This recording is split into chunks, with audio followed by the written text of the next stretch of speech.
आशेरीगड, पालघरचा विस्मरणात गेलेला गिरिदुर्ग. नमस्कार मित्रांनो, आज आपण भेट देणार आहोत पालघर जिल्ह्यातील मनोरजवळ वसलेल्या एका भव्य आणि ऐतिहासिक गिरिदुर्गाला, आशेरीगड, ज्याला आशेरी किल्ला म्हणूनही ओळखले जाते. सह्याद्रीच्या रांगेत साधारण 1680 फूट उंचीवर उभा असलेला हा गड आज जरी शांत दिसत असला तरी एकेकाळी सत्ता, संघर्ष आणि शौर्याचा साक्षीदार राहिलेला आहे. इतिहासाची पाऊलखुण मित्रांनो, आशेरी गडाची उभारणी सुमारे 800 वर्षांपूर्वी शिलाहार वंशातील राजा भोजराजाने केली असे इतिहासकार मानतात. त्या काळात कोकणात व्यापार मार्गांवर नियंत्रण ठेवण्यासाठी हा गड अत्यंत महत्त्वाचा होता. कालांतराने पोर्तुगीजांनी या गडावर आपला ताबा मिळवला. त्यांनी येथे आपली तटबंदी मजबूत केली, बुरुज बांधले आणि गडाचा वापर लष्करी ठाणे म्हणून केला. मराठ्यांचा पराक्रम 1737 ते 1739च्या दरम्यान छत्रपती शाहू महाराजांच्या आदेशावरून थोर मराठा सरदार चिमाजी आप्पा यांनी पोर्तुगीजांविरुद्ध मोहीम उघडली. याच मोहिमेत आशेरी गड मराठ्यांच्या ताब्यात आला आणि कोकणातील परकीय सत्तेला मोठा धक्का बसला. पुढे 1818 साली इतर अनेक किल्ल्यांप्रमाणेच हा गड इंग्रजांच्या ताब्यात गेला. गडावरील वैशिष्ट्ये आजही आशेरी गडावर गेल्यावर इतिहास जिवंत झाल्यासारखा वाटतो. गडावर वाघजाई देवीचे प्राचीन मंदिर आहे. सुमारे 20 पेक्षा जास्त पाण्याची टाकी आजही पाहायला मिळतात. पोर्तुगीज स्थापत्य शैलीचे अवशेष, तटबंदी, बुरुज आणि जुन्या घरांचे अवशेष. काही ठिकाणी पोर्तुगीज शिलालेखांचे चिन्ह. हा गड इतका विस्तीर्ण आहे की पूर्ण गड फिरायला अर्धा दिवसही कमी पडतो. निसर्ग आणि ट्रेकिंग अनुभव.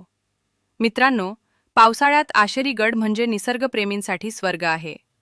हिरवीगार जंगलं, धबधब्यांचे आवाज, धुक्यात लपलेले कडे आणि वरून दिसणारा मनोर पालघर परिसराचा विहंगम नजारा. हा अनुभव शब्दात सांगणं कठीण आहे. ट्रेकिंग माहिती. आशेरी गडाचा ट्रेक सुरू होतो खोडाकोना गावातून. ट्रेकचा कालावधी 1.5 ते 2 तास. ट्रेक प्रकार मध्यम ते कठीण. पावसाळ्यात विशेष काळजी आवश्यक. योग्य शूज, पाणी आणि मार्गदर्शक असल्यास उत्तम कसे जावे. मुंबई किंवा पालघरहून मनोर गाठावे, तिथून खोडाकोना गाव आणि तिथून ट्रेकला सुरुवात. निष्कर्ष. मित्रांनो, आशेरी गड हा केवळ एक ट्रेक नाही, तो आहे इतिहास, निसर्ग आणि साहस यांचा संगम. आज जरी हा गड दुर्लक्षित वाटत असला तरी त्याच्या प्रत्येक दगडात मराठ्यांचा पराक्रम आणि कोकणाचा इतिहास दडलेला आहे. जर तुम्ही खरे इतिहासप्रेमी आणि ट्रेकिंगचे चाहते असाल तर आशेरी गड एकदा तरी नक्की भेट द्या. जय भवानी, जय शिवाजी. वंदे वंदे छत्रपती शिवाजी महाराज की.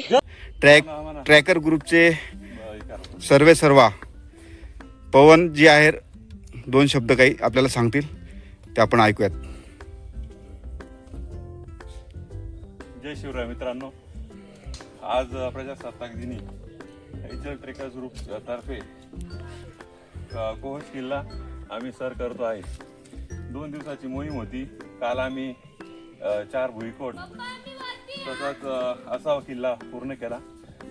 पालघरची मोहीम यशस्वी होण्यासाठी सर्व माझे मेंबर एकदम हिरीन धडाकेबाज सर्वांनी भाग घेतला. त्याबद्दल सर्वांचे आभार मानतो. आणि मागच्या वर्षी आम्ही वजीर सुळका सर केला होता क्लाइम्बिंग प्रजासत्ताक दिनी. तर यावर्षी आमचा मोठी मोहीम होती, यशस्वीपणे पूर्ण होत आहे. शेवटचा किल्ला बाकी आशेरी, तो काही तासातच पूर्ण होईल आणि यशस्वी मोहीम पूर्ण होईल. धन्यवाद. जय हिंद. कोहज किल्ल्यावरती आलेलो आहे आणि ह्या पद्धतीने बघा नेचरमध्ये काय आनंद भेटतो हा खरंच म्हणजे सोक्षमोक्ष होतो ज्यावेळेस तुम्ही प्रत्यक्ष त्या नेचर बरोबर एकजीव होता. आता आम्ही ह्या किल्ल्यावरती आता आलो आहे तर हे बघा, हे आम्हाला हे वृक्ष भेटलेले आहे आणि आतून असं पोकळ आहे आणि एक सेल्फी पॉईंट बनलेला आहे हा. आणि खूप लोकांची अशी गर्दी लागलेली, लाईन लागलेली आमच्या सगळ्या ट्रॅकर ग्रुपची, की ओढ लागलेली की माझा फोटो कधी काढला तरी ह्या व्ह्यूमध्ये.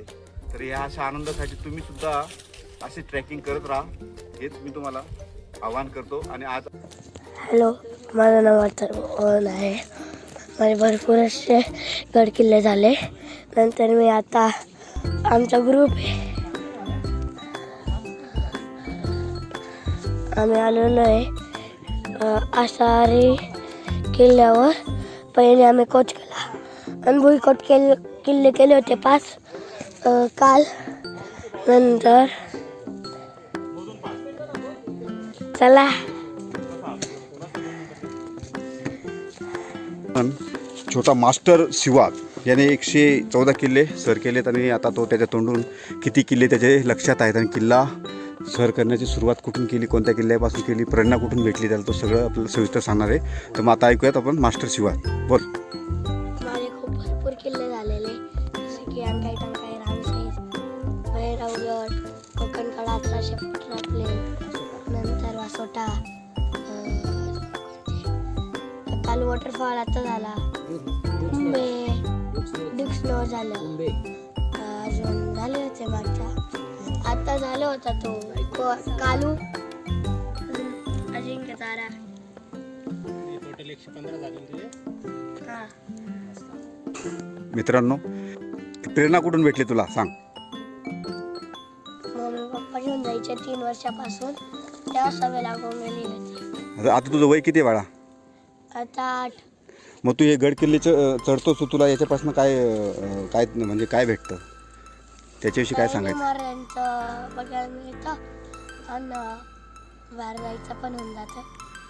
हां, म्हणजे बाळाला अजून सांगता येत नाही, पण त्याचं म्हणणं आहे की छत्रपती शिवाजी महाराजांनी जे गड किल्ल्यांचे संवर्धन केलेले ते किल्ले त्यांनी आज आपल्याला एवढे मोठ्या संख्येमध्ये तयार करून दिलेले आहेत, तर त्याची माहिती घ्यायला त्याला आवडतं आणि त्या निसर्गाच्या सानिध्यात राहून ह्या गोष्टींची त्याला आवड निर्माण झाली मुलाला. याच्याबद्दल तो सांगतो. धन्यवाद. जय हिंद, जय महाराष्ट्र. बहुत पैसे आ रहा है ना. कुठं चालले तुम्ही मित्रांनो? कुठे चाललेत? वरती कुठं? किल्ल्याचं नाव सांगा ना. आशिरी गडावर चालले मित्र आपले आणि बघा खूप जोश उल्हास के साथ जा रहे हो. मित्रांनो, आम्ही निघालो आता आशिरी किल्ल्याकडे आणि आशिरी किल्ल्याचे काही अवशेष म्हणजे कन्स्ट्रक्शन इथून सुरुवात झाली आहे आणि तुम्ही समोर पाहता हा आशिरी किल्ला आहे. डस्टबिन म्हणून बघा गड किल्ला संवर्धन मोहीमने असंच केलेले आहे कचऱ्यासाठी छानपैकी. याच ठिकाणी कचरा टाकावा अशी सगळ्यांना विनंती आहे. आणि ही अशी छोटीशी घुमटी क्या है. पीछे हमारे दोस्त लोग हैं, उनकी राह देख रहा हूँ. अभी ये ट्रेक हमने 4:30 बजे शुरू किया है, देखते कब ख़त्म होता है. रात तो हो जाएगी, देखते हैं. ओके, धन्यवाद.